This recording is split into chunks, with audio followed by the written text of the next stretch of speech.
This is 5.6. We're going to be dividing polynomials. There are two main cases. The first case is if you're dividing by a monomial. And remember, a mono means one. We're looking at one term here. And remember, terms are separated by a subtraction or an addition. Your denominator, which is what you're dividing by, can be pretty complicated. This is still a monomial, even though it has all this extra stuff in there. It's just no addition or subtraction in there. And something other than a monomial can be something fairly simple, like y plus 1. It's not a matter of how complicated it is. It's all about whether or not there's an addition or subtraction in the bottom. Okay. So how do we work these if we're dividing by a monomial? I say we're unadding fractions. If you think of this as the answer to an addition or a subtraction problem with fractions, it was like they had a common denominator of 9, and then we were able to add or subtract across the top. What we're going to do is we're going to reverse this one step. I'm going to go back to the step before I actually added them together. So I would have 27m to the 4th over 9 minus 18m cubed over 9 plus 9m over 9. I use the same signs I had in the numerator. And if you look here, these have the same denominator. I would be allowed to combine them across the top, and I would have exactly this. Okay, so we've split it up. Now we just want to reduce every fraction. So if you look at this, the 9 goes into 27 3 times. So I'm going to have 3m to the 4th there. Minus 9 goes into 18 2 times, and then the 9 and the 9 both become 1s there. So I get minus 2m cubed plus 1m, or just m. And that's going to be your answer. Okay, so let's try this one. 24h squared k plus 56hk squared minus 28hk. We're going to put each of these terms over this denominator, and then we will reduce. On problems like this, when you have what is essentially a recopying step, you really want to slow yourself down and pay attention to what you're doing, because it's very easy to make a stupid mistake when you're recopying. So always take that extra second to make sure that you've done that correctly.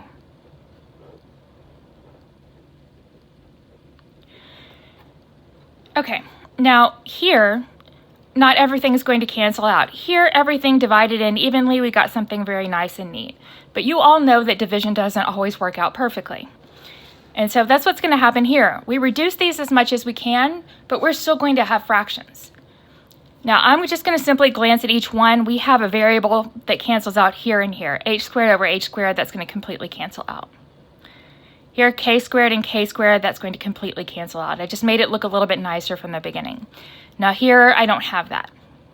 Okay, now let's reduce 24 over 16. 24 and 16 are both divisible by 8. If I divide this by 8, I get a 2. Divide this by 8, I get a 3. Okay, and here we have k to the first power. Here we have k squared. You can rewrite this as k times k if you want to think of it this way. This 1k is going to cancel out one of these. Okay, so from the first fraction, all I have left is a 3 in the top and a 2k in the bottom. Plus. Okay, 56 and 16, these are also both divisible by 8. Divide this by 8, I get a 2. Divide this by 8, I get a 7. And now the same thing happens here with the h's as happened with the k's here. This 1 cancels out one of those, so I'm still going to have one h in the bottom. So this becomes 7 over 2h minus. Okay, 28 and 16. These are both divisible by 4. If you divide this by 4, you get a 4. Divide this by 4, you get a 7. And then the same thing happens with h over h squared, k over k squared has happened on both of these. So this cancels one of those, this cancels one of those. So on the top, all I have left is a 7, and in the bottom, I have a 4, an h, and a k. It's always worthwhile to double check and make sure you really have reduced everything as much as possible. It is entirely likely that you start reducing these and think you're done, but then you realize later that you missed something that will cancel out. It doesn't take long to look at it again. It's always worthwhile. Okay, so let's look at this one. It's longer. It's not really any harder. We're just going to be splitting it up into 5 fractions instead of 3. So do your first recopy step. 8k to the 4th over 2k minus 12k to the 3rd power over 2k minus 2k squared over 2k minus 2k over 2k minus 3 over 2k. Okay, so here the 2 and the 8 reduce, that's a 4.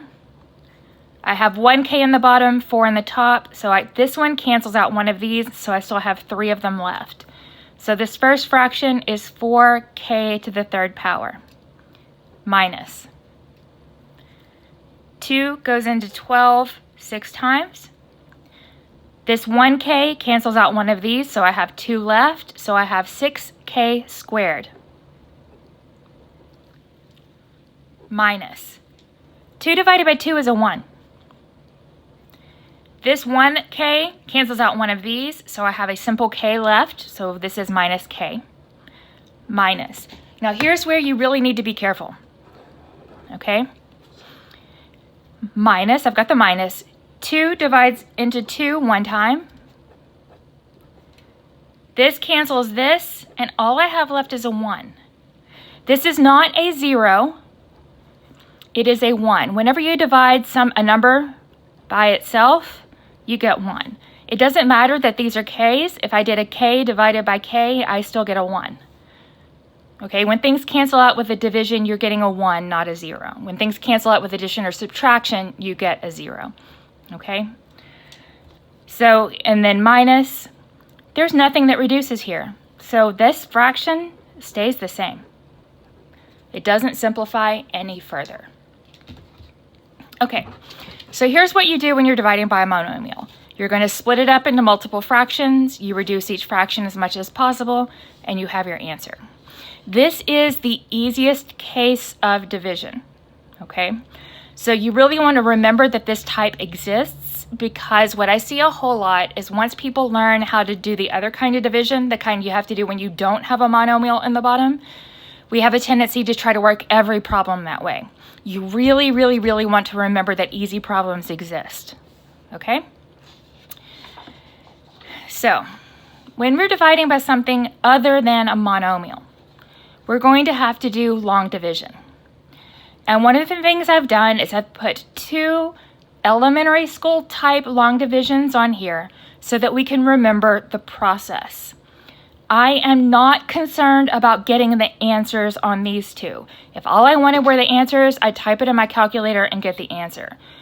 The process we use with numbers is very similar to the process we use with variables, so I do want to work one of these. Okay, so talking through it the way you did way back when. I want to see how many times 72 divides into 9,845. What we do at first is we kind of consider this whole thing.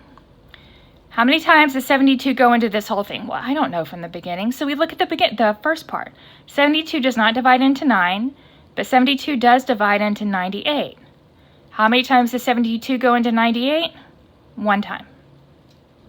Okay, so 1. Now what we did is 1 times 72, and we wrote it here. And then you subtract 72 from here. 98 minus 72 is 26. And then we brought down the 4. And we did it all over again. How many times does 72 go into 264? Now you might not know this so well. Okay, so just like we concentrated on the first part here, what I'm going to do is I'm going to pretend I have a 7 and then pretend I have a 26. And then we make a good guess. Okay, now this might need to be adjusted, it might not be. 7 goes into 26 about 3 times, so I'm going to guess 3, and then if 3 doesn't work, then I'll come back and change it. Okay, now you do 3 times 72, And when you do 3 times 72, you get 216. Now, if I'd gotten a number larger than 264, then my 3 was too big and I'd need to drop down to a 2. Okay? Now I'm going to do this subtraction, and when you subtract, what you get is 48. If 48 had been larger than 72, then this number was too small and I would need to go up to a 4. But this fits in the sweet spot. This number is smaller than this one, but when I subtract them, this is smaller than this one. So 3 was a good guess. And now we bring down the 5, and we start all over again. 72 goes into 485.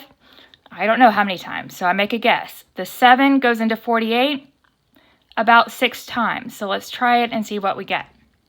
6 times 72 is going to be 432, which is smaller than 485, so the 6 is not too big. Subtract and you get 53, and then 53 is smaller than 72, so 6 was a good guess. Okay, now there's nothing left to bring down. So now I need to talk about how we write our answer. When you first learned long division, what you would have written was 136 remainder 53. And then maybe you learned decimals first, or you learned fractions first. If you learned decimals, you would add .0, bring down 0, and keep going until you had enough decimal places. What we're really interested in is how you write your answers as a fraction, because that's how we're going to be writing our answers when we get to the long division with polynomials. The way we would do that, our answer would be 136 and 53 over 72. Okay. Now I do want to remind you how you can check this. What we do is we take this number times this number, and then we're going to add our remainder, and we hope to get 9,845. This pattern of checking is the same as we're going to use when we get to problems like this. Okay? Now 136 times 72 is 9,792 plus 53 does give you 9,845. So that checks out. Okay, I'm going to do the next one in the next part.